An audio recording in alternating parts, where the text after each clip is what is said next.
आप सभी का हमारे YouTube चैनल पर स्वागत है। मेरा नाम राज है। मैं मुंबई में रहता हूँ। मैं और मेरा दोस्त एक ही बिल्डिंग में रहते हैं, लेकिन तीसरे और पांचवें माले पर रहते थे। मेरे दोस्त का नाम सुनील और उसकी बीवी का नाम उर्मिला है।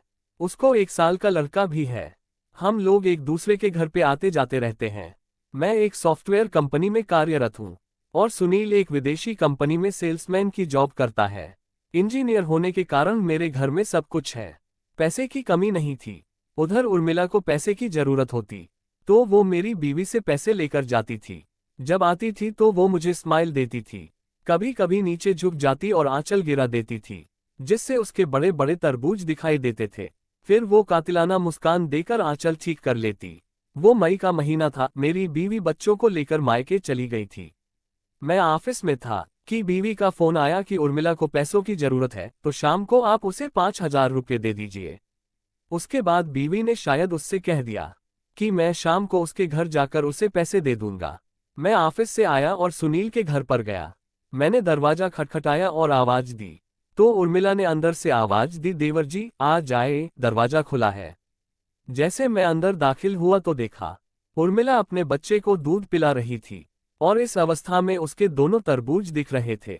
मैं अंदर आया तो भी उसने वो सब वैसे ही रहने दिया। फिर हम बातें करने लगे। बीच बीच में मेरी नज़र उसके तरबूजों पर जा रही थी। ये उर्मिला में देख लिया था।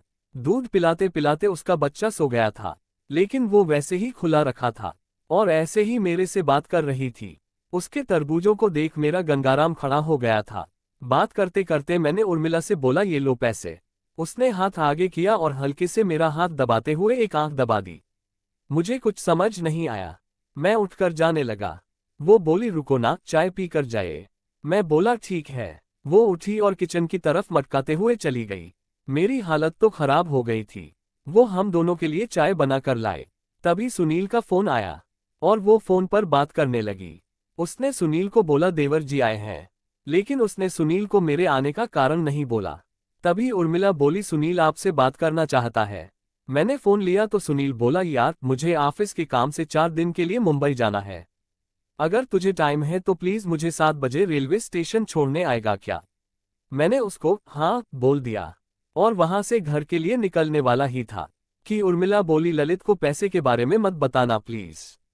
मैंने हाँ बोला और मैं अपने फ्लैट में फ्रेश होने आ गया।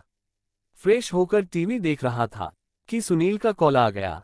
मुझे उसको छोड़ने जाना था। उसके फ्लैट पे गया तो उर्मिला चाय लेकर आई। तभी सुनील बोला, यार मुझे शायद ज्यादा दिन भी लग सकते हैं, तो तू प्लीज इधर का ख्याल रखना। तभी उर्मिला मुझसे बोली, देवर जी आज खाना खाने मेरे यहाँ ही आ जाना।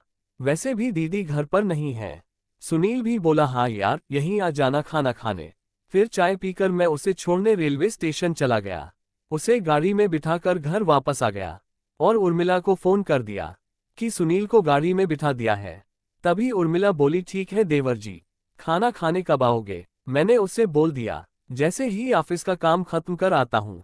मैंने कुछ ही देर में ऑफिस का काम खत्म किया और 9 बजे मैं सुनील के घर चला गया। दरवाजा खुला था और उर्मिला टीवी पर कोई मूवी देख रही थी। मुझे देख वो उठी और खाना ले आई और हम दोनों मूवी देखते देखते खाना खाने लगे। खाना खाकर जब मैं चलने लगा तो उर्मिला ने मेरा हाथ पकड़कर रोकते हुए कहा, पूरी मूवी देखकर जाए ना, ये मूवी काफी अच्छी है। मुझे भी अगले दिन ऑफिस नहीं जाना था, तो उर्मिला ने बच्चे को सुला दिया और हम दोनों सोफे पर बैठकर मूवी देखने लगे। अचानक मूवी में वो वाला सीन आ गया जिसे देख मेरा कड़कनाथ कड़क हो गया। मैंने पास में रखे तकिए से उसे तुरंत ढक लिया। मेरी इस हरकत को उर्मिला ने देख लिया और मेरे मुझसे पूछने लगी, क्या आप भी अपनी पत्नी के साथ ऐसे ही करते हैं? मैंने भी हंसते हुए कह दिया, सब करते हैं। क्यों, सुनील आपके साथ नहीं करता क्या? तो इस पर वो बोली, नहीं, मुझे तो याद भी नहीं आखिरी बार कब किया था। उसकी तड़प उसकी आंखों में साफ दिख रही थी। मैं तुरंत उसे खोपचे में लेना चाहता था, लेकिन शर्म के मारे मैं ऐसा नहीं कर पा रहा था। लेकिन उर्मिला इस मौके को गंवाना नहीं चाहती थी। गर्मी का मौसम था तो उर्मिला कहने लगी, आज बहुत गर्मी है, आपको नहीं लग रही? मैंने भी हिम्मत कर कह दिया, गर्मी तो आपने कर रखी है। वो इस पर हंसने लगी, जिससे मेरी हिम्मत बढ़ रही थी। तभी मैंने कहा, अगर इतनी ही गर्मी लग रही है तो कपड़े निकाल दो। तो इस पर वो कहने लगी, मैं बिना कपड़ों के, और आप कपड़ों में अच्छा थोड़ी ना लगता है देवर जी। उसकी ये बात सुन मेरे अंदर की आग सुलग उठी। मैंने उनकी तरफ देखा तो वो मेरी तरफ एक प्यास भरी निगाहों से देख रही थी। मैंने तुरंत एक आंख दबा दी। इसके जवाब में उसने भी एक आंख दबा दी। फिर क्या मुझे ग्रीन सिग्नल मिल चुका था। मैंने तुरंत उसे खोपचे में ले लिया और बेडरूम में ले गया और उसे सारी रात अपने कड़कनाथ की सेवा दी। इसके बाद ये सिलसिला चलता ही रहा।